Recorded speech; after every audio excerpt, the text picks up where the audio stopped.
नमस्कार. आपल्या उजनी धरण अपडेट न्यूज चॅनलमध्ये आपल्या सर्वांचं मनापासून स्वागत. आज खरं तर हा दिवसातून तिसरा व्हिडिओ करतोय, कारण गरज पण तशीच आहे. पाण्याचा विसर्ग वाढतोय. आत्ताच एक बातमी आली आहे की वीर धरणातून येत्या 48 तासामध्ये कधीही पाणी सोडण्यात येणार आहे. त्यामुळं नीरा नदी काठच्या लोकांना सावधानतेचा इशारा दिला आहे. वीर धरणाची पाणी टक्केवारी 75.80% पुढे गेलं आहे.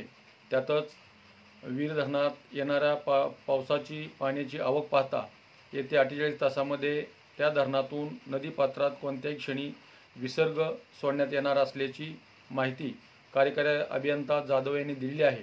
त्यामुळं आता जरी भीमा नदीत पाणी उजनीतून जर नाही आलं असलं तरी नीरा नदीतून पाणी येण्याची शक्यता आहे. त्यामुळे इथून पुढच्या काळामध्ये नीरा नदीतून नरसिंगपूरपर्यंत नीरा नदीतून येईल आणि तिथून पुढे भीमा नदीत मिसळले जाईल. त्यामुळं नदीकाठच्या लोकांनी जरा सावधानतेचा काळजी घेतली पाहिजे. तर आज सायंकाळी उजनी धरणाची परिस्थिती ही चांगली वाढलेली आहे. दौंडच्या विसर्गातही मोठी वाढ झाली आहे. बंडगार्डनच्या विसर्गातही वाढ झालेली आहे. आज दिवसभरामध्ये उजनी धरणात जवळपास 1.5 ते 2.25% पाणीची वाढ झालेली आहे.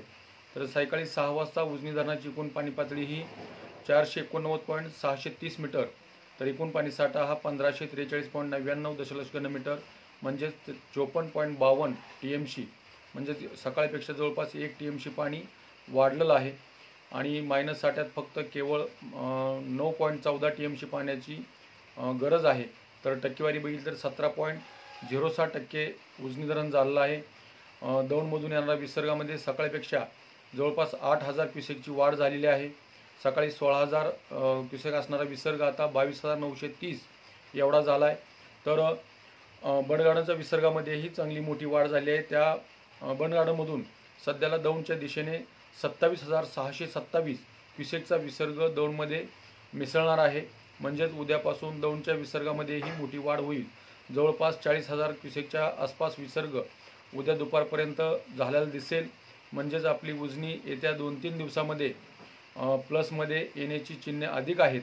त्यातच वरील जी 19 धरणं आहेत त्या धरणापैकी 4 धरणातून पाणी सोडलेलं आहे. नदीपात्रात पाणी विसर्ग चालू केला आहे. त्यामध्ये चिलेवाडी धरणातून 2317 क्युसेक्स, कलमुडीमधून 1660 क्युसेक्स, वडिलेमधून 2173 क्युसेक्स, खडकवासल्यामधून 7276 क्युसेक्स आणि नीरा खोऱ्यातील गुंजवणी धरणातून 9807 क्युसेकचा विसर्ग सध्याला त्या नदीपात्रात सोडण्यात येतोय. त्यातच आज दिवसभर संततधार असल्यामुळे कालचा पाऊस आणि आजचा पाऊस याची जर जोड बघितली तर उजनीत येणाऱ्या विसर्गामध्ये मोठी वाढ होऊ शकते. नीरा नदीत येणाऱ्या पाण्यामध्येही वाढ होऊ शकते. त्यामुळे अर्थातच आपल्या भीमाला पाणी येण्याची शक्यता आहे. जरी आज उद्या सकाळी जर नाही आलं तर परवापासून आपल्या भीमा नदीत पाण्याची पातळी वाढलेली दिसेल. त्यामुळं नदीकाठच्या लोकांनी काळजी घेण्याची गरज आहे. सध्याला जो आता 19 धरणाच्या पाणलोट क्षेत्रामध्ये पाऊस पडतोय त्या पावसामुळं त्या धरणाची टक्केवारी वाढली. जवळपास 4 धरणं 100% गेलेली आहेत आणि जवळपास 5 ते 6 धरणं 50%च्या पुढं गेले आहेत. ते जवळपास 1-2 दिवसामध्ये भरून जातील आणि त्या सर्व धरणातून विसर्ग मोठ्या प्रमाणात येण्याची शक्यता नाकारता येत नाही. तर नीरा खोऱ्यातील धरणाची परिस्थिती चांगली आहे.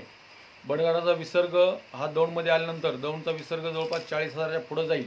त्यामुळे उजनी धरणाची पाणी पातळी येत्या 2-3 दिवसात चांगली वाढेल. अशाच उजनीच्या ताज्या घडामोडीसाठी, ताज्या अपडेटसाठी उजनी धरण अपडेट न्यूज चॅनलला लाईक करा, सबस्क्राईब करा, शेअर करा. उजनी धरण अपडेटसाठी बेंबळेहून सिद्धेश्वर शिंदे. धन्यवाद.